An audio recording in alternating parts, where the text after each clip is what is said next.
Somos Iglesia Cristiana El Almendro. Fe, oración y servicio. Hola, buenas noches familia El Almendro, deseando que para todos y cada uno de ustedes sea una noche de grandes, ricas, abundantes bendiciones. Vamos al texto que está en Juan capítulo 3, versículo 14. Dice, y como Moisés levantó la serpiente en el desierto, así es necesario que el Hijo del Hombre sea levantado, para que todo aquel que en él cree no se pierda, mas tenga vida eterna.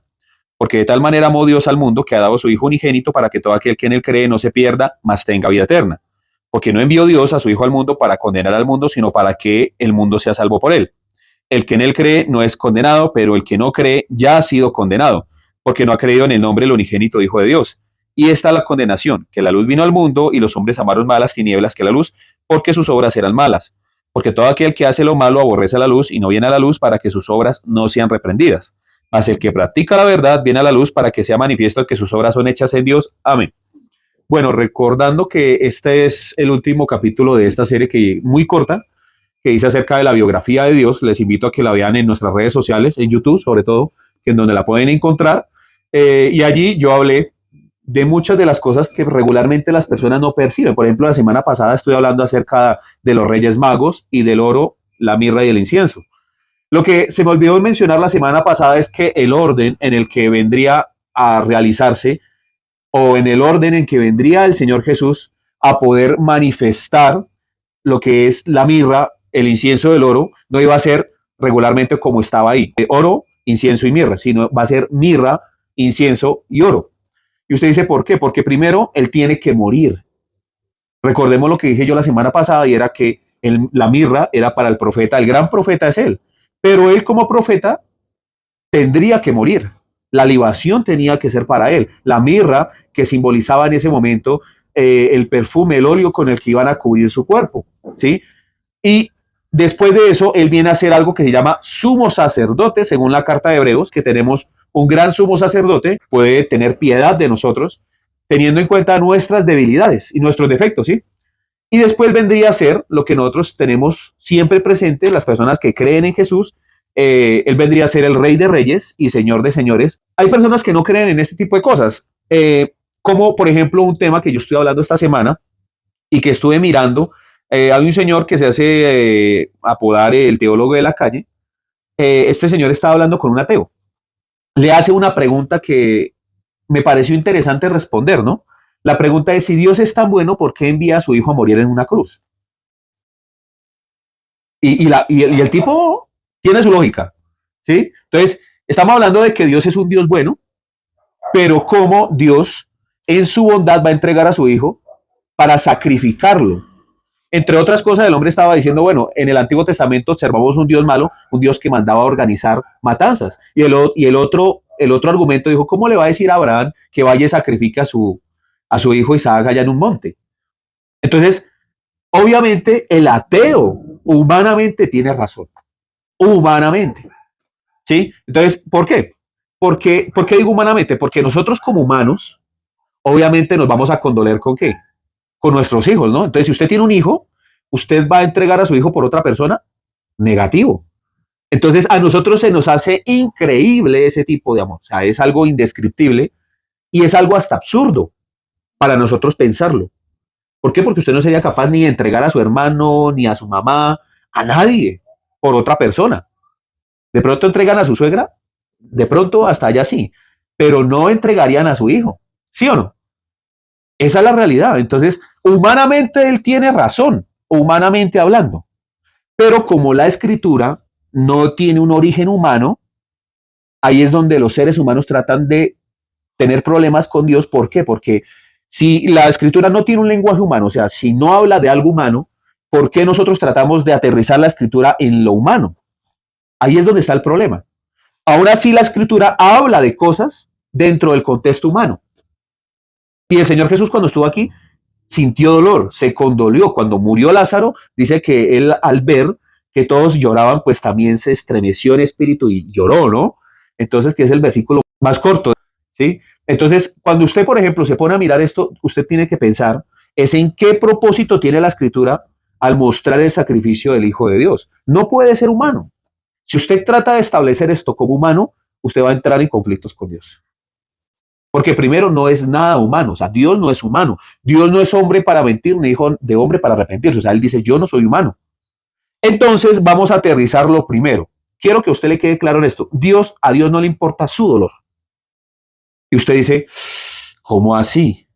Eso es muy fuerte. No porque a mí me han dicho que Dios me quiere dar carro, casa y beca. No, mi querido amigo. No le importó entregar a su hijo en una cruz y ahora sí va a sentir dolor porque de pronto usted no tenga para un pasaje, porque esté pasando por un momento de dificultad. Entonces usted dice, uy Fabián, pero eso es muy duro de comer porque yo creo que Dios es bueno, Dios es amor y Dios está viendo mi dolor y se compadece por mi dolor. Y además yo veo a Dantecito Gebel y él me dice que él muere de amor por mí. ¿Sí? No, mi querido amigo. Dios está interesado es en su alma. O sea, el valor que Dios le da al sacrificio de su hijo es el alma de cada persona. Dios no envió a su hijo al mundo, Dios no es tan miserable mandar a su hijo al mundo para que usted andara en un Rolls Royce o para que tuviera la casa de sus sueños. Entonces, ¿cuál es el problema de humanizar a Dios? Que lo humanizamos para lo que nos conviene. Entonces tenemos un problema y queremos que Dios venga y nos lo resuelva. Por ejemplo, ya vamos tragando como animales, comemos de todo, metemos cualquier cantidad de basura a nuestra boca y cuando estamos en una etapa terminal, cuando nos está reclamando el cuerpo todo nuestro desaforo en la comida, todo lo malo que nosotros hemos hecho, ahí sí apelamos a Dios. Entonces ahí en ese momento creemos en Dios. Pero creemos cómo. Le pedimos a Dios, pero seguimos creyendo que Él es una imagen, porque no creemos que Él está vivo. A ver, ¿qué características tiene una imagen? Una imagen es una imagen, o sea, algo que no se puede mover, que para algunas personas es sagrado y santo, y que posiblemente para algunas, según su fe, hace milagros. Y lo digo posiblemente porque el diablo es puerco. Entonces, usted cree en ese Dios de bondad, en esa imagen, y usted cree en que Dios lo puede favorecer a usted en su enfermedad, en su etapa de pronto de quiebra económica. ¿Sí o no? Entonces, como decía Marimar, santo niño de Atocha, por favor, concédeme. Y al último resultó Marimar siendo millonaria. Es que hay que entender las cosas. Nosotros tenemos esa imagen de un Dios que tenemos en una calcomanía o que lo tenemos allí en una imagen y creemos que nos favorece, pero estamos negando su presencia. Entonces, no vemos al Dios que tiene carácter, no vemos al Dios de la Biblia que se enoja, no vemos al Dios de la Biblia que claro que sí, como está escrito aquí en Juan 3:16, que Dios ama al mundo, que dio a su Hijo unigénito. Entonces, ese versículo, muchos cristianos se lo saben. Nos encanta decir, porque de tal manera Dios amó al mundo que ha dado a su Hijo unigénito para que todo aquel que en él crea no se pierda, más tenga vida eterna. Pero no leemos el contexto. Le leí el contexto sin tocarlo de Nicodemo. Lo primero que le dice a Nicodemo es, tiene que morir al sí mismo. O sea, a mí no me interesa tener negocios con Nicodemo. Tiene que usted morir y nacer de nuevo. Ay, tengo que volver a meterme al vientre de mi madre y volver a salir. No, hermano. Tiene que nacer de nuevo. Tiene que morir. Ahí es donde está el tema. Hebreos capítulo 6 dice que el que se acerca a Dios, Hebreos capítulo 11 versículo 6, perdón, dice, pero el que se acerca a Dios debe creer que le hay y que premia a los que le buscan.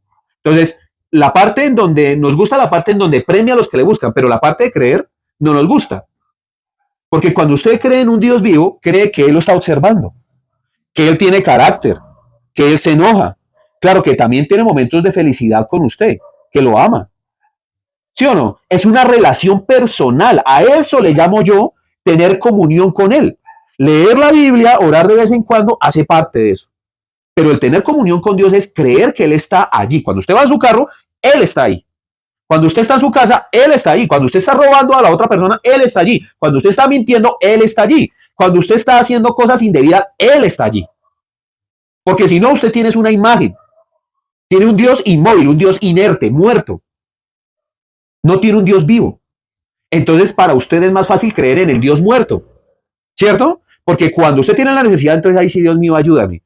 Pero mientras está siendo infiel, mientras está mintiendo, mientras está robando, mientras está haciendo la cochinada, ahí sí no tengo Dios. Y nos encanta tipos que nos digan que Dios está enloquecido de amor por nosotros. Pero el carácter de Dios, ¿qué? ¿En dónde dejamos a Dios y su carácter? Si usted fuera Dios y se observara a usted mismo, ¿qué haría usted con ese fulano, con esa paisana? ¿Mm? Entonces, el tema aquí es que las personas tienen un Dios inerte, muerto, que no piensa ni siente. Pensamos en Dios cuando nos conviene. Cuando estamos haciendo lo malo, no. No, porque Dios me favorece a mí. Porque de tal manera Dios me amó que entregó a su Hijo. Entonces, cuando usted escucha el versículo fuera de contexto, maravilloso. El Señor me ama eternamente. ¿Sí? Entonces, respondiendo la pregunta de por qué Dios entrega a su Hijo al mundo, es una respuesta muy sencilla. Mire que Él se hace llamar la semilla de mostaza. La semilla de mostaza es toda aquella que viene a ser plantada. Vamos a Mateo capítulo 13, versículo 31. Es muy cortico. Dice la escritura, otra parábola le refirió diciendo, el reino de los cielos es semejante al grano de mostaza. ¿Quién es el reino de los cielos? Jesús. Que un hombre tomó y sembró en su campo, a la cual a la verdad es la más pequeña de todas las semillas, pero cuando ha crecido es la mayor de las hortalizas y se hace árbol, de tal manera que vienen las aves del cielo y hacen nido en sus ramas. Dios no está interesado en la vida humana, en la vida, o sea, ¿cómo será eso que cuando usted mira en Génesis, capítulo 6 en adelante, cuando se empieza a multiplicar la maldad de los seres humanos, Él dice, mi espíritu no contenderá para siempre con el hombre. Voy a reducir la cantidad de los años, lo voy a colocar nomás en 120. No le interesa pelear con el hombre, ¿sí? Entonces, no le interesa eso tanto así que el Señor Jesús, estando allí en el valle, hundiéndose en llanto, diciéndole, Señor, si es posible que pase de mí esta copa, pásala, pero no se haga mi voluntad, sino hágase la tuya, que todos recuerdan eso de la pasión de Cristo, ¿no? En donde botaba gruesas gotas de sudor y de sangre, diciendo, Señor, si es posible que yo evite todo esto, quítamelo. La respuesta de Dios, no. Tiene que pasar por ahí. Entonces, la primera respuesta de por qué Dios entrega a su Hijo es porque a Dios no le interesa en realidad la vida humana, le interesa el alma que está encerrada dentro de ese lapso de los 120 años, para unos 50, 60, 70 años, le interesa es esa alma que está allí viviendo, el alma. Y da y tiene esperanza y dice que la esperanza nunca muere y el amor tampoco. Y sigue esperando a que el ser humano se arrepienta. Él retarda su promesa esperando a que el ser humano se arrepienta. Porque para Dios es importante el alma. El alma, hermano, el alma, no sus problemas. Quiero ser claro con esto. Usted cree en Jesús y Dios se va a encargar de ayudarle en sus problemas. Quiero hacer esta aclaración antes de seguir porque, mejor dicho, ahí de una vez van a decir, no, Dios no me va a ayudar en mis problemas. No. Usted viene a Jesús, su alma ya le va a pertenecer a Jesús, pero eso viene con unos requerimientos y unas condiciones. Lo primero que le va a decir el Señor Jesús es que ahora usted ya no vive, ahora vive para mí. Usted está muerto en la carne. En eso a lo que usted se aferra, usted ya está muerto porque no me interesa que usted viva para usted mismo. Ahora usted vive para mí. Lo primero que tenemos que hacer es que le voy a enseñar a usted a morir. Entonces, si usted tiene un problema con un hermano, lo primero que le voy a enseñar a usted es a pedir disculpas. Tiene que morir. Si usted ha defraudado a alguien, le voy a llevar allí a que usted pague esa afrenta. Porque pensamos, no, venimos a Cristo y ya. Sí, ya, no. Sí, ya el Señor ya se olvidó de toda mi maldad. Es absurdo. Si creemos lo contrario, seguimos creyendo que tenemos una imagen. Dios es un padre responsable. Entonces, si su hijo se equivoca, usted va a decir, caminamos de la mano y va y pide disculpas. Si usted no pide disculpas, ¿qué va a pasar? Va a venir la corrección. ¿Sí o no? Entonces, hay que entender las cosas objetivamente, no subjetivamente, porque si entendemos las cosas subjetivamente, las vamos a entender según nuestro parecer.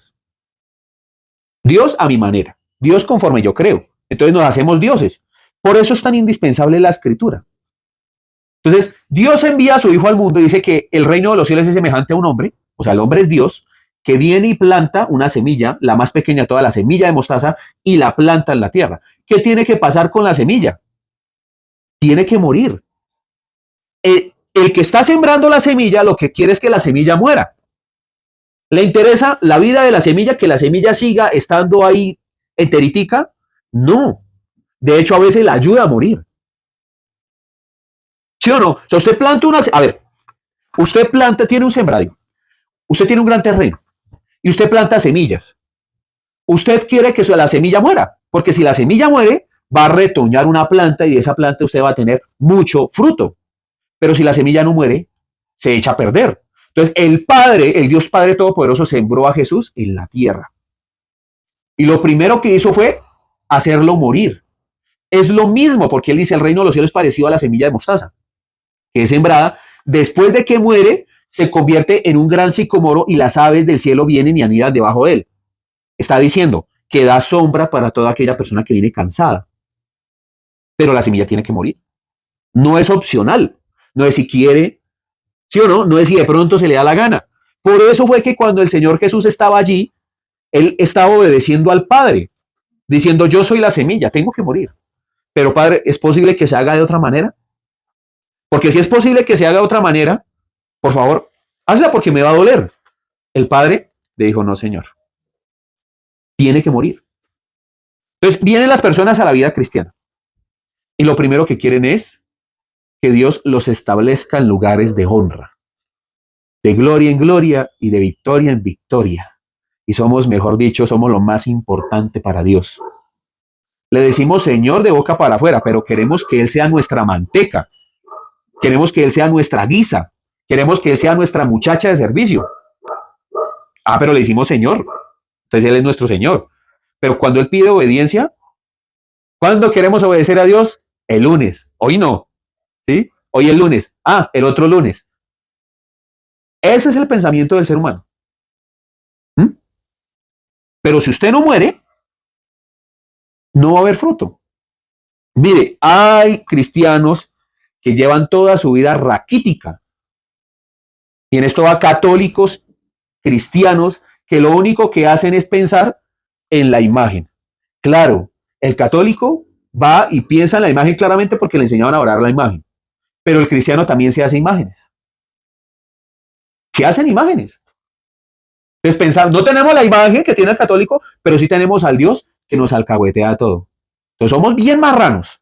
Somos unos cochinos en potencia. Pero no, Dios tiene que perdonarnos todo. Porque como antecito Gebel dice, es que Dios te ama enloquecidamente. Está derramado su corazón de amor por ti. No, estoy enloquecido, dice Dios por usted. Estoy enloquecido, pero de la piedra. Pues la escritura dice que Él sí está enojado. La escritura dice que Él no tomará por inocente al culpable.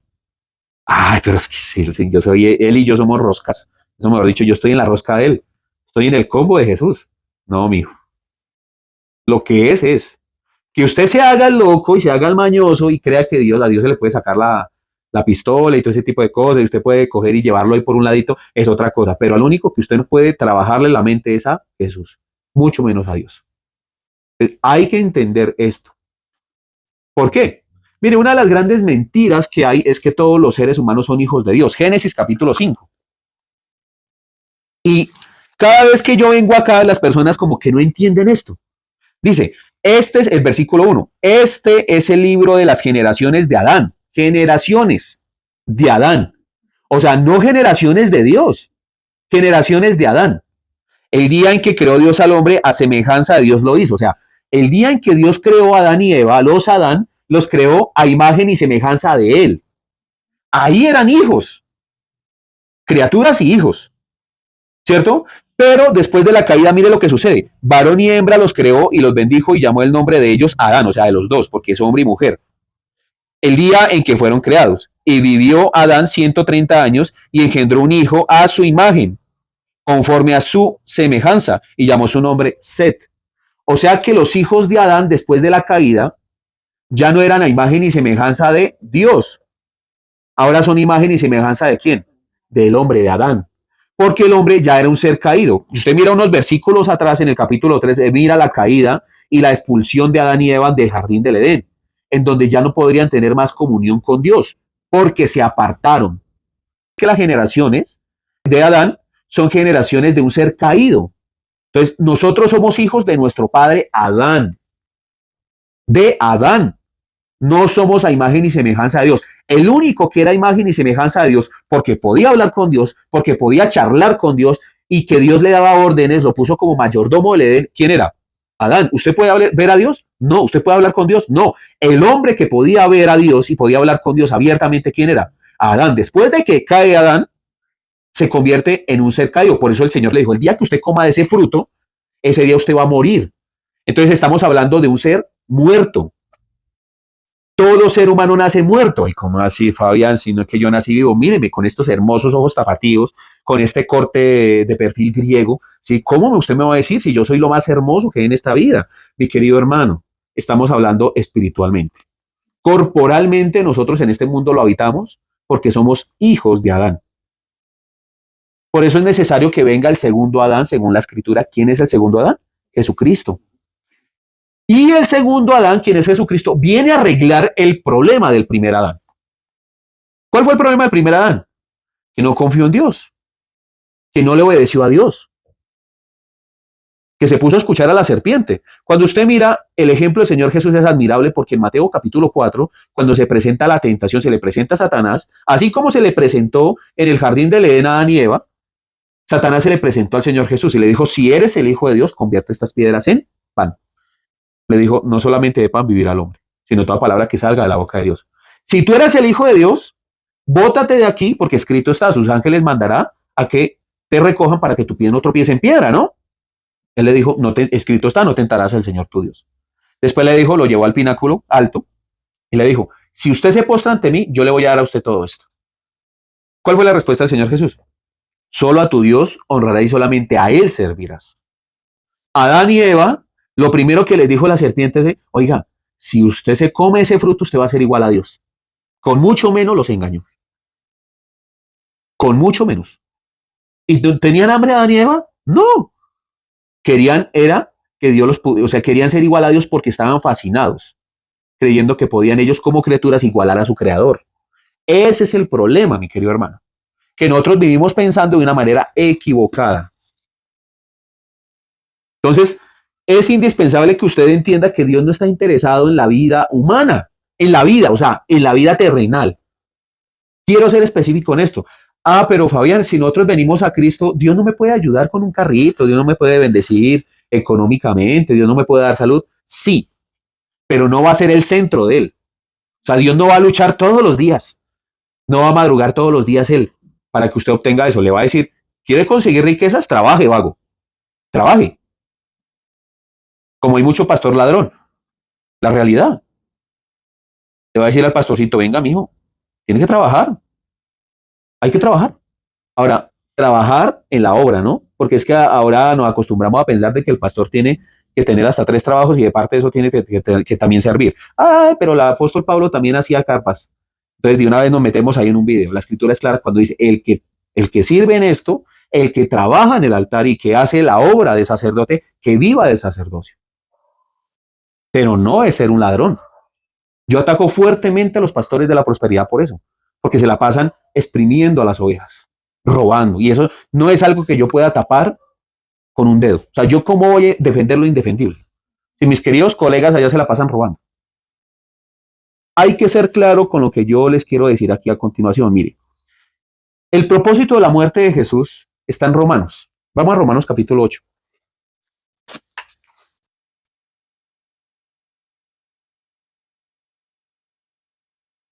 Y este texto concuerda obviamente con Juan 3:16. Mire lo que dice acá. Ahora pues, versículo 1, ahora pues ninguna condenación hay para los que están en Cristo Jesús. Entonces, ninguna condenación, ¿cierto? Vuelvo y lo leo. Ahora pues ninguna condenación hay para los que están en Cristo Jesús. Entonces no hay maldiciones generacionales, no hay ningún tipo de maldición sobre usted. Esto está escrito ahí. Pero otra cosa es creerlo. Porque usted puede decir, no, pues no hay ninguna condenación para los que están en Cristo Jesús. Créame esto. Entonces, de decirlo a creerlo, hay una cantidad de kilómetros tremenda, desde aquí hasta el corazón. Entonces, el cristianismo tiene unos fascinerismos en las iglesias de la prosperidad que le dicen que usted tiene maldiciones generacionales, que porque su papá, el papá del papá, el perro de su papá, o sea, la mascota que usted tenía de pronto lo mató y lo crucificó, entonces que de ahí nació una maldición, entonces que su papá quedó maldito y su papá también, entonces la tercera generación eso es su abuelo. Entonces, pero es que como no se pagó ahí nada, entonces usted también es maldito, entonces vamos a hacerle una liberación. Y nos meten ese cuento chimbo en las iglesias, o sea, un cuento basura. Y nos empiezan a hacer liberaciones, nos empiezan a hacer vomitar la bilis. Es la realidad. Y llega la hermanita ahí, la ungida, con aceite de la unción, aceite de oliva comprado desde el de uno, pero bendecido por el pastor, ¿sí? Entonces ahí le echan un poco de romero y entonces cogen y lo baten y ese aceite es el de la unción. Y empieza la hermana, Rita, saca la bazooka, brinca la vaquita, salta la baranda, recoja la manga. Y usted empieza, dígame su nombre, Miguel, dígame su nombre, Zafaliel, ay, es el demonio Zafaliel, sí, entonces ahí empiezan con unas estupideces ahí, y entonces, ¡fuera! Y usted termina vomitando hasta la bilis. Cuando sencillamente lo que hay que hacer es creer este texto.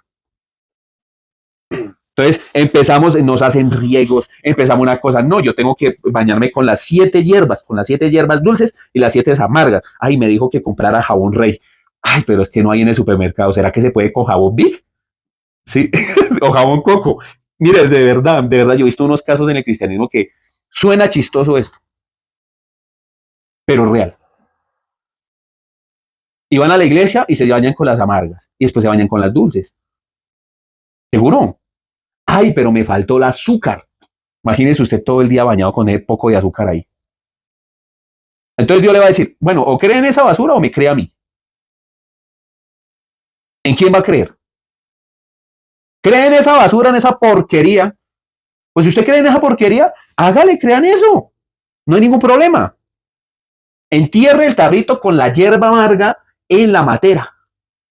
Créamela que eso es positivo para que usted tenga riquezas. Amarre, haga una cosa, haga otra. ¿Eso en realidad va a llevar algo a su vida de fe? No, usted sigue acariciando la imagen, creyendo que la imagen le va a retoñar algo. Pero esa vida de esas personas que creen en esas imágenes viven enfermas, viven apretadas, viven una cantidad de cosas. Mire, yo puedo decirle a usted, desde que yo creo en Dios, yo no he visto justo desamparado ni su descendencia que mendigue pan. He tenido enfermedad. Pero mi fe y mi fortaleza está en Dios. Pero es increíble la cantidad de basura que tienen las iglesias y el catolicismo se enreda con ese tipo de cosas, brujería, hechicería, una cantidad de babosadas. Dios sigue haciendo la misma pregunta, o le crea eso o me crea a mí. Porque aquí dice, ahora pues ninguna condenación hay para los que están en Cristo Jesús. Lo primero que hizo el Señor Jesús fue entregar su vida para que usted no tuviera ningún tipo de condenación, hermano. Entonces, ¿por qué un padre tan amoroso como Dios va a entregar a su hijo? Primera respuesta, para librar al ser humano de la condenación, del castigo. Segundo, los que no andan conforme a la carne, sino conforme al Espíritu, obviamente, ¿no? Versículo 2. Porque la ley del Espíritu de vida en Cristo Jesús me ha librado de la ley del pecado y de la muerte. Segunda cosa, Dios entregó a su Hijo al mundo para que el mundo recibiera el perdón por causa de desobedecer la ley. ¿Usted puede obedecer 613 códigos? Ni siquiera yo le pregunto a las personas, ¿se saben los 10 mandamientos? ¿Sí se lo saben? ¿Se lo saben? Posiblemente me van a decir que no. ¿Se saben algunos? ¿Sí? Se saben los dos principales, ¿no? Amarás al Señor tu Dios con toda tu alma, con toda tu mente y con todas tus fuerzas y a tu prójimo como a ti mismo.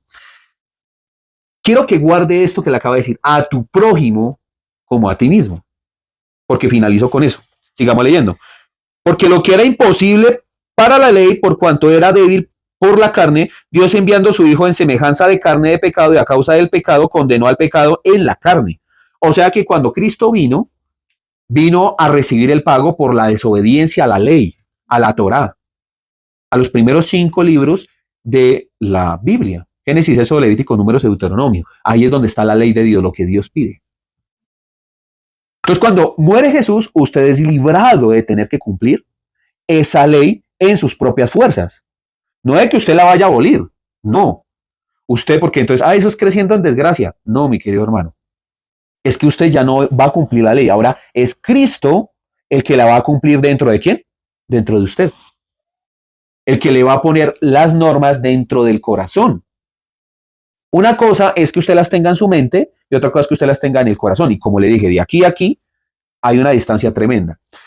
Mire, el versículo 1 dice, ahora pues ninguna condenación hay para los que están en Cristo Jesús. Lo primero es que si Jesús está en su corazón, usted va a creer que en usted no hay maldición porque Él ya pagó.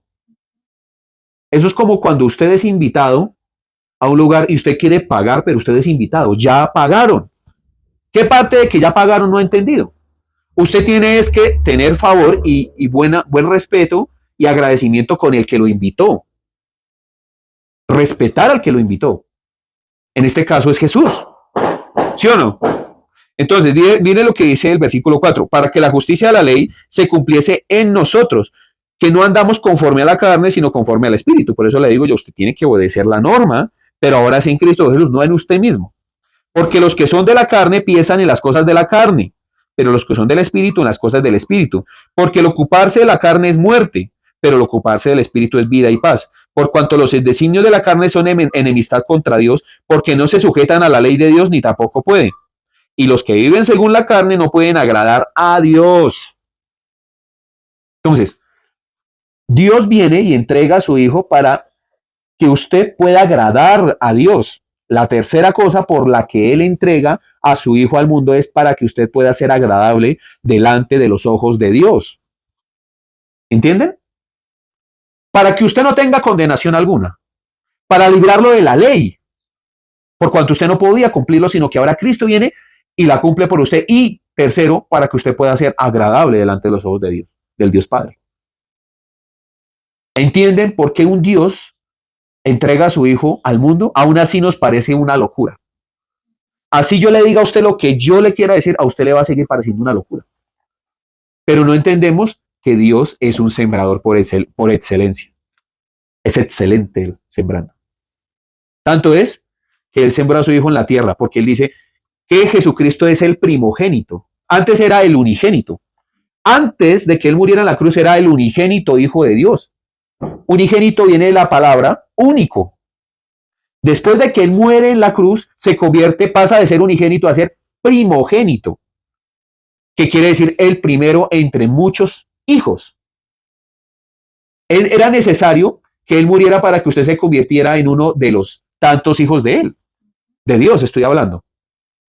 Entonces, esto yo dárselo a entender a un ateo es una pelea que difícilmente el hombre va a creer que va a perder. Él siempre va a creer que va a ganar porque le parece absurdo.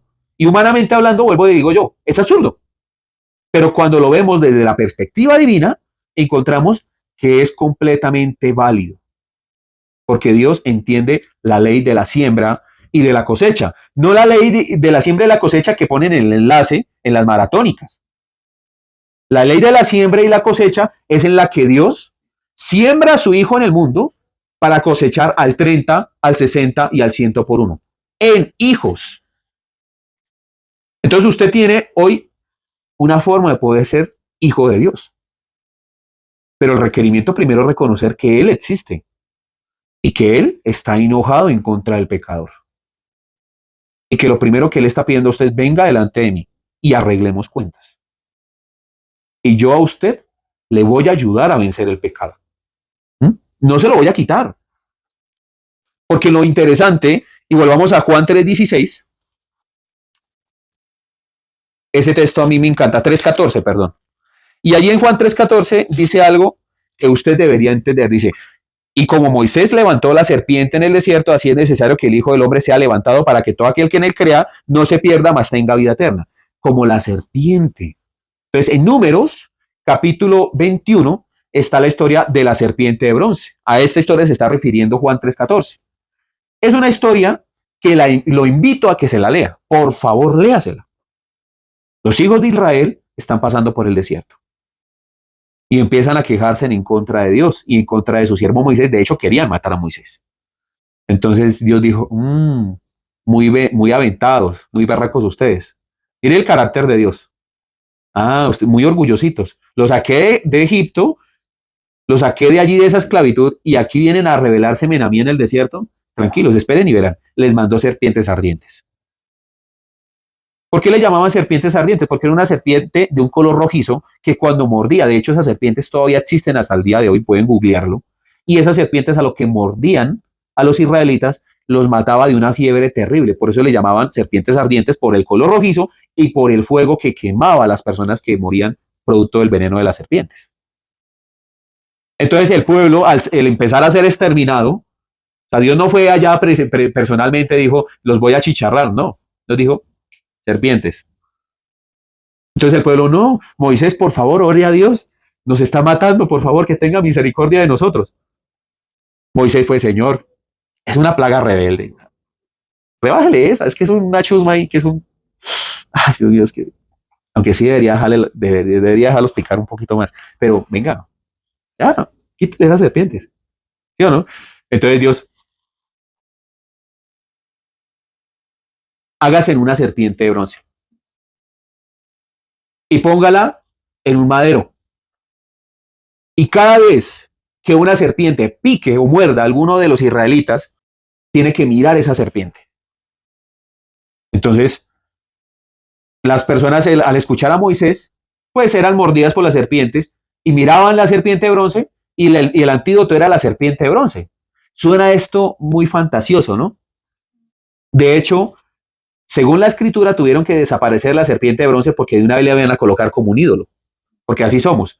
Hacen un muñeco de acera y lo primero que pensamos es en Dios, y pensamos que ahí está Dios. Entonces, lo curioso es que Dios les manda a hacer esa serpiente, ¿no? Ah, pero Dios no respalda a los ídolos, pero usted me dice que no respalda a los ídolos, pero les montó un ídolo. No, mi querido amigo. Lo que pasa es que la serpiente de bronce tiene una simbología. Es hombre y figura de Jesucristo, porque dice, así como Moisés levantó la serpiente en el desierto, así es necesario que el Hijo del Hombre sea puesto en el desierto como la serpiente de bronce. La pregunta es, ¿cómo murió el Señor Jesús? Crucificado en un madero como pusieron a la serpiente de bronce, para que las personas pecadoras lo vieran a él y pudieran recibir el perdón del pecado.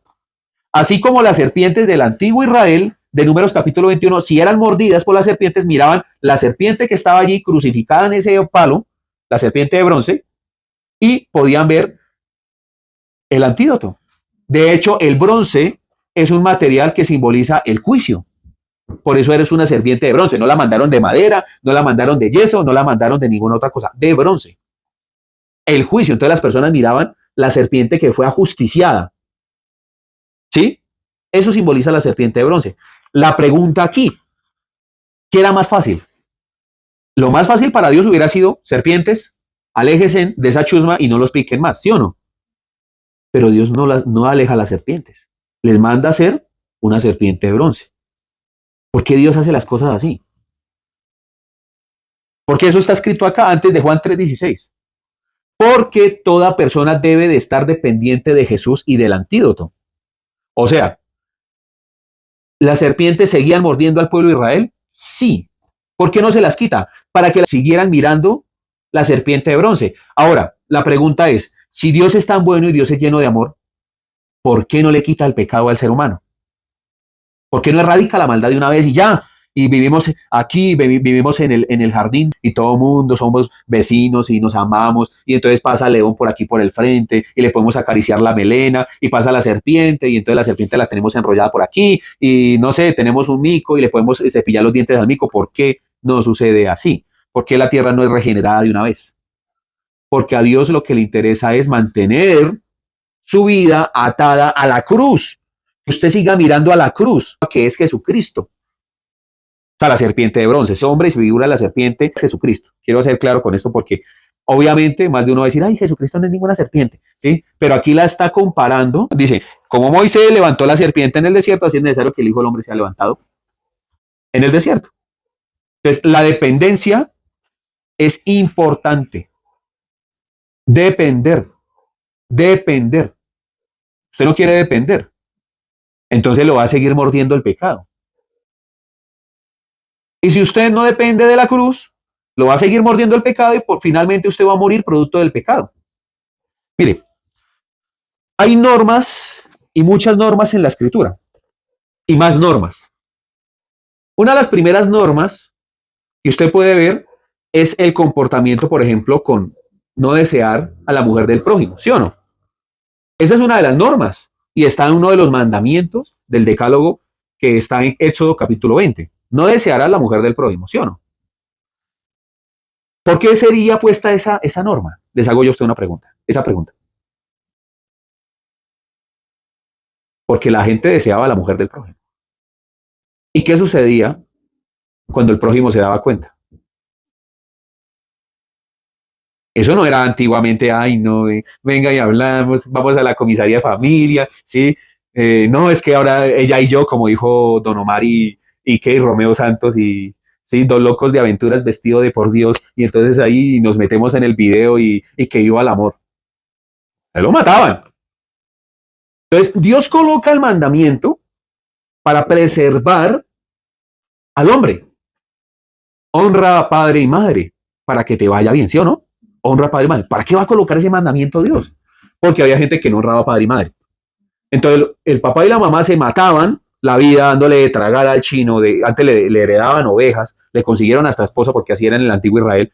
Pero el chino tenía a su esposa y lo primero que hacía era la primera oportunidad botar a los padres al desierto.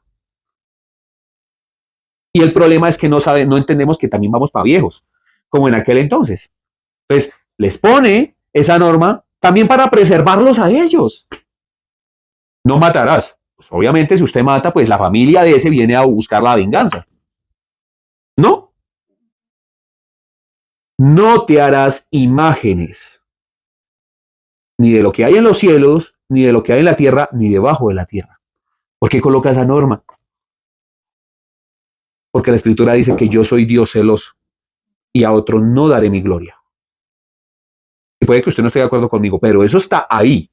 No te harás imágenes ni de lo que está en los cielos, ni en la tierra, ni debajo de la tierra. Pero creemos en el Santo Niño de Atocha, en el Niño Jesús, en Santa Marta, Santa María, San Eusebio, San Crisótomo, creemos en San Plutarco, creemos en ¿cómo llama el que era médico? No, ese Papá Noel, no, hermano, ¿cómo era que se llamaba? San Gregorio. Y a todos le hacemos santos. Y como le dije la semana pasada, algunas Biblias las han modificado para que digan que existió Melchor, Gaspar y Baltasar, cosa que no está escrito en el texto original. Entonces, no te harás imágenes, no te harás ídolos. ¿Pero por qué se hacen ídolos? ¿Mm? Porque el ser humano es perverso, malo. Es que de verdad con nosotros no se hace ni un caldo. Esa es la realidad. Entonces Dios nos da una orden y lo primero que queremos es dejar de creer en el Dios que tiene carácter y que nos exige. Queremos creer en la imagen porque la imagen que le va a exigir a usted. ¿Sí o no? ¿Qué le exige la imagen a usted? Lléveme la billetera.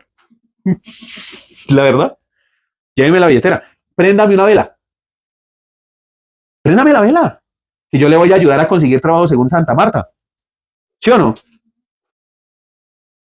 Ah, es que Santa Marta. No, y ni se diga Marimar. Es que el de Marimar, mire que yo hasta decía, oiga, ¿será que el de Marimar es el que es? Porque mire, Marimar vivía en un basurero. Y resultó que creyó en, ay, divino niño de Atocha, por favor, ayúdame. Y entonces resultó ella conociendo un príncipe azul. ¿No vieron Marimar? ¿No? Y era la misma que creía María, la del barrio. Sí, Talía, no sé, ¿ustedes nunca vieron esas novelas? Desgraciadamente yo sí. Entonces, entonces era chistoso, ¿no? Porque le rezaba al santo niño de Atocha. Y entonces, no, resulta que de la nada apareció el príncipe. Y en otro fue que apareció el papá del príncipe. Y la llevó a su casa. Y la regeneraron. Y la pusieron a vivir sabroso. Entonces yo también, santo niño de Atocha, por favor, ayúdame. ¿Sí? Ando preocupado con la gente en la actualidad. Porque ahora ya los cristianos no tienen ese tipo de imágenes. Tienen predicadores. Tienen predicadores. Tienen a Ricardo Rodríguez de Avivamiento. El santo ungido del Señor. Y voy corriendo a que me imponga la mano para que me llene de la unción. Tenemos a Dante Gebel, el hombre, ¿cómo sabe Biblia? No la leemos, pero uy, ese hombre me la cuenta con una pasión y un amor. ¡Ay! Y es excelente conferencista. Increíble ese tipo.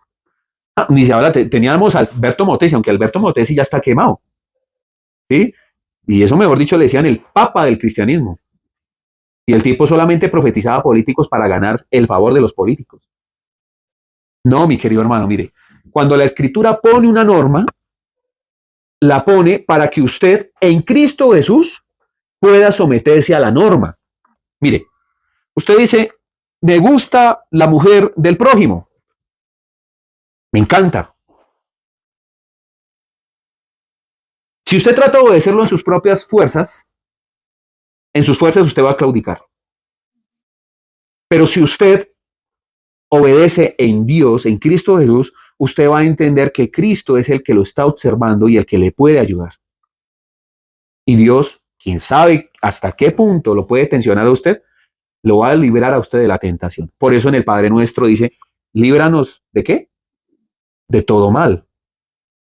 No me dejes caer en tentación. Le preguntaron los judíos y los discípulos al Señor Jesús, Maestro, ¿cómo debemos orar al Padre? Oraréis así. Padre nuestro que estás en el cielo, santificado sea tu nombre. Venga a nosotros tu reino, hágase tu voluntad, así en la tierra como en el cielo, ¿cierto?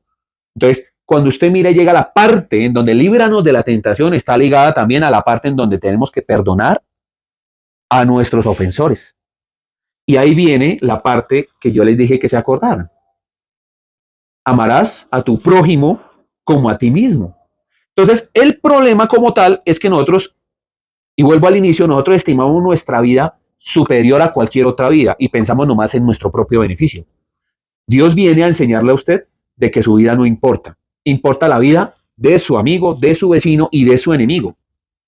Eso es más volado de cabeza aún. Porque le está diciendo, su vida no importa. Importa la de su amigo. Porque no hay mayor amor que que todo aquel que entrega su vida por sus amigos. Entonces le está diciendo, si usted quiere tener relación conmigo, si usted quiere tener una relación conmigo, mire a su prójimo como a alguien igual a usted. Claro, ámeme a mí porque es lo principal, pero tenga a su prójimo como igual a usted. Es cuando usted ya viene a esto, ya usted viene con una condición en donde dice, uy, Señor, eso es imposible. Ahí es donde usted, al ser mordido por la serpiente, tiene que someterse a ver a la cruz. Porque ahí, cuando usted se da cuenta de que no soporta a su prójimo y que lo está mordiendo la serpiente, ahí es donde usted dice, uy, tengo pecado, me estoy envenenando por dentro. Tengo que someterme a la cruz. Ese es el mecanismo. De esa manera, la información va a bajar de aquí, de la cabecita, de la torre de control, del atuste, ¿sí? de esto que tenemos aquí, que a veces tenemos es un mico aplaudiendo adentro, o un nido de pájaros, va a bajar la información de aquí a aquí, cuando usted se somete a la cruz. No cuando se somete a usted según sus propios conceptos. Mire, sus propios conceptos para Dios sirven para tres cosas. Para nada, para nada y para nada. ¿Su forma de ver a Dios sirve de algo? No. La Escritura dice que no hay palabra profética más segura que la Biblia. Entonces, su forma de ver a Dios no es importante. La forma está acá, la forma correcta. Tiene que leerla, no comerle cuento a ningún pastor ni a ningún predicador. Crean la Escritura. Yo siempre le digo a la gente, usted viene al culto, traiga la Biblia. No me crea a mí, lea su Biblia. Pero el problema en la actualidad es que anteriormente la ignorancia era ¿por qué? Porque la gente no sabía leer. Ahorita la ignorancia es porque la gente sabe leer y no quiere. Esa es la realidad. Entonces, ¿por qué hay tanto pastor ladrón? Porque la gente no lleva la Biblia a la iglesia. Pero llega la Biblia de la iglesia y empieza a leerla bien y está en un evangelio de la prosperidad, se va a dar cuenta de que hay cosas que no van. La Biblia dice claramente, no deben hablar en lenguas en público, a menos de que haya intérprete. Pero usted entra a una iglesia y encuentra a la hermanita allá, batiéndose, hablando un poco de lenguas extrañas, pero la Biblia dice que si no tiene intérprete, no las hable porque va a confundir a la gente. Desde ahí usted ya puede decir, esto está mal, porque no va conforme a la Escritura. Pero no nos importa, ese hombre tiene una verborrea y es tan hermoso. No, ese señor se ve que tiene un carácter, no. Y no, mejor dicho, esa familia pastoral es hermosa. A mí me importa cómo se vea la familia pastoral, de verdad eso me tiene a mí sin cuidado. Yo veo a un pastor y yo lo primero que miro es que sepa Biblia. No me importa si es bonito, feo, chueco, manso, mueco, no me importa. Que tenga conocimiento de la Escritura. El tipo sepa. A mí de qué me sirve que tenga la mejor esposa y los hijos bonitos. Por el testimonio de él yo no me voy a salvar. Me voy a salvar por el testimonio del Evangelio. Entonces, usted quiere iniciar un nuevo año, quiere vivir una vida en Cristo Jesús, iniciando este nuevo año, hágalo bien. Inicie leyendo su Biblia.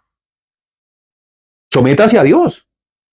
Sométase a Dios. O sea, el someterse a Dios es empezar a creer que Él existe, que Él está ahí al lado. Cuando usted esté haciendo negocios cochinos, acuérdese que Él lo está observando. Cuando usted esté deseando a la mujer del prójimo, acuérdese que Él está allí. Cuando usted esté mintiendo, acuérdese que Él está allí. ¿Mm? Ese es el tema. O sea, es que, ¿qué quieren ustedes? A ver, si quieren le regalo calcomanías con mi figura y la guardan en la billetera y me colocan San Fabián. Y cuando tengan algún problema, pueden frotar la foto, ¿sí? Y de allí voy a salir yo. Pero para agarrarlo a bibliazos, porque es que la verdad, yo no le voy a solucionar a usted nada, hermano. Nadie. Entonces ahorita no. Es que, mire, yo a veces estoy leyendo la Biblia y estoy mirando videos de lo que pasa en la actualidad cristiana y yo digo, oiga, es que la gente sale con unas vainas. Y todos los días. Yo creo contenido en el segundo canal que nosotros tenemos, que es Fabián Mejía Oficial Palabra y Verdad. Ahí para que lo vean. Y uno mira unas vainas que uno dice, oiga, definitivamente Dios le tiene al ser humano una paciencia. O sea, de verdad, Dios como que, yo no sé, de verdad, yo no tengo tanta paciencia, yo tengo que decirle a usted la verdad. Yo a veces miro eso y me provoca meterme en la pantalla y agarrar al charlatán ese que está diciendo mentiras, agarrarlo a pellizcos. Es que salen con unas burradas, man. Y confunden a la gente. Porque fuera que de pronto le dijeran algo bueno a la gente, confunden a la gente. Porque no, tampoco leen la Biblia. Se la pasan leyendo todo menos la Biblia. Tienen otros libros de inspiración. Dígame una cosa. Si usted va a una iglesia cristiana, pues va a ir a oír de Cristo. ¿A usted de qué le sirve oír del Dalai Lama? ¿De qué le sirve a usted oír de Michael Jackson, de LeBron James? ¿A usted de qué le sirve hablar y que le hablen a usted de Henry Ford? ¿De qué le sirve a usted eso? ¿No son imágenes? No, es que este tipo, Robert Kiyosaki, se hizo un negocio de la nada y montó Padre Rico, Padre Pobre, hágase millonario en tantos meses, mire que esto, la red de mercadeo, y usted está leyendo eso y cree que eso le va a solucionar la vida. Y no digo que no lean libros de consulta. Mi querido amigo, lo que le falta es arrepentirse. Busque a Dios. La escritura me dice que Él da sabiduría para hacer riquezas. Pero usted está buscando a Robert Kiyosaki. La escritura me dice que Él enseña a amar a la esposa. Pero estamos consultando videos. Estamos buscando, por ahí tengo un libro que es muy interesante, se llama El despertar de un marido. Ay, no. De verdad. ¿Usted es cristiano? Verdaderamente lea la Biblia y mira a ver qué Dios dice de determinadas cosas. ¿Sí o no? ¿Usted quiere ser un buen padre? La Biblia le enseña a ser buen padre. ¿Mm? ¿Quiere ser un buen hijo? La Biblia le enseña a ser un buen hijo. Usted dice, pero hay cosas en el mundo que son funcionales y funcionan. Claro, yo no estoy negando eso, ¿no? Hay cosas, yo a veces escucho por ahí a Yokoi Kenji y me parece que el tipo tiene algo más que materia gris en la cabeza, no tiene un mico aplaudiendo. Yo escucho a tipos, Mario Sabán, yo escucho tipos que verdaderamente le ayudan a uno. Pero mi querido hermano, mire, si a mí algo me ha ayudado, es la Biblia. No soy perfecto, en mí nunca va a encontrar perfección. Cosa que no va a encontrar en ningún ser humano, ¿sí o no? Pero es indispensable que volteemos a mirar nuevamente a la Escritura, a Jesucristo. Dejar de tener tantas vainas, tantos pensamientos. Mira, hay cristianos en la actualidad que siguen creyendo en brujerías, en cosas, una mano de... Y que, mire, hay tanto cristiano en la actualidad tan confundido. Hay tanto cristiano en la actualidad que sigue pensando que la luna es de queso y que la vida es un banano. Hay cristianos que siguen pensando así. ¿Mm? Y voy a la reflexión que yo quiero que usted se lleve esta noche. La reflexión es que usted tiene que someterse a Jesús, no a usted mismo. Claro, Dios le da a usted el pensamiento, ¿no? Porque ahí vamos a entrar en pelear con el humanismo nuevamente. Ah, es que el Señor me dio la cabeza para pensar, listo, le compro esa. Piense. O sea, coja el mico ese que tiene en la cabeza aplaudiendo y sáquelo. Coja una jeringa y sáquese la materia gris que tiene ahí. Y utilice la cabeza verdaderamente para pensar cosas buenas. Pero si usted mira en la actualidad, las personas siguen pensando en cosas que no tienen sentido. Cosas en cómo puedo yo progresar, cómo puedo prosperar, cómo puedo... Pero todas esas intenciones las llevamos nosotros es al egoísmo. Cuando siempre el Señor Jesús dijo, tenga a su prójimo como alguien igual a usted. Pero lo que tenemos aquí nosotros, esta semana estuve mirando a un tipo que vino de Europa y se devolvió porque decía que es que aquí el colombiano era muy vivo. Y usted va y mira, y sí, nosotros tenemos una cultura del más vivo, ¿no? Entonces vemos que alguien progresa y lo primero que pensamos es en robar. vemos que alguien tiene algo que nosotros no tenemos, lo primero que tenemos es envidia. Ese es el problema. Y tener ese pensamiento es no amar al prójimo. Entonces, ¿qué va a hacer Dios? Dios va a hacer que crezca el prójimo. ¿Y por qué Dios va a hacer que crezca el prójimo? Para humillarlo a usted. Para que usted voltee a mirar a otro lado. Para que usted deje de estar envidiando cosas que no son suyas. Dios va a progresar, va a hacer prosperar a su prójimo. Y no a usted. ¿Usted quiere que Dios le ayude? Sométase a Él. Vea a su prójimo como alguien igual a usted. ¿Sí o no? Pero estamos pensando en lo que tiene otro, en lo que tiene este, en lo que tiene eso y en lo que no tengo yo. Entonces es algo inútil, es absurdo, es algo que desgasta fuerzas, que no tiene fundamento. Y si usted me presta atención de verdad a lo que le estoy diciendo, usted va a poder encontrar la respuesta y la solución a muchos de los conflictos que tiene usted internos. Dios está interesado en bendecirle, claro que sí, hermano. Pero Dios está más interesado en su alma. Si Dios rescata su alma, Dios las demás cosas las va a traer por añadidura. Somos Iglesia Cristiana del Almendro, Fe, Oración y Servicio. Si le gusta este contenido, por favor, dale like, comparta, suscríbase. Antes de terminar, quiero desearles a ustedes un feliz año, que Dios los bendiga, que Dios este año que entra siga bendiciendo su vida, que le alumbre el rostro hacia su vida, que siempre usted sea bendecido en Cristo Jesús en todo lo que usted haga y emprenda, que usted siempre tome en cuenta a Jesucristo para que Dios siempre sea su luz y siempre lo lleve por camino de paz. Bendiciones, shalom. Te invitamos a que nos visites en nuestras redes sociales, comentes, compartas y dale me gusta. Nos encuentras en Facebook como Iglesia Cristiana El Almendro, Instagram El Almendro Iglesia, YouTube Iglesia Cristiana El Almendro y TikTok Iglesia El Almendro.